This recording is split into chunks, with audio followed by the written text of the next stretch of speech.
Today we're going to refresh this butcher block from this dried out state to this. So when wood is neglected, especially butcher block, they form these cracks as the wood loses moisture and contracts. You can see this block has clear dry spots and cracks that are larger than a fingernail, and we're going to correct this. Well, you need to do this with me. Optionally, sawdust to help cover up the crack size, wired, food-safe wood glue, and a clamp large enough to get to both sides of the block. Another optional item is a vacuum, which will help get the glue through the crack all the way. The suction will get the glue all the way to the bottom to have even gluing. So first I turn on the vacuum and apply the glue. You can see the glue being pulled down. I added in the glue and the sawdust to make it more like a wood paste. Then apply the clamp, tighten, and clean up. You might be wondering why I kept the butcher block on the cabinet.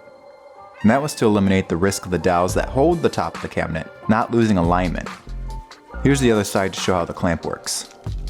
There's a slide lock that makes the large adjustments, so pull the lock to get to the size that you think will fit.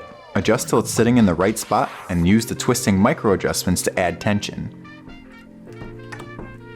Get it as tight as you can, and you can tell it's getting tight when the glue is pressing out. Clean up the excess glue and let it sit for 24 hours for the best bond. Now doesn't this look a lot better? But we're not finished yet. We need to solve the issue that caused the crack in the first place, which is the dry wood. I'm going to use this food-safe wood conditioner, which contains mineral oil plus waxes. Food-safe mineral oil will work, but I personally prefer adding the waxes for a little extra protection. For the ones with wax, I heat up the bottle with warm water to better penetrate the wood. Generously add the oil to the wood with a paper towel or cloth. This block was very dry, so the wood was soaking it up.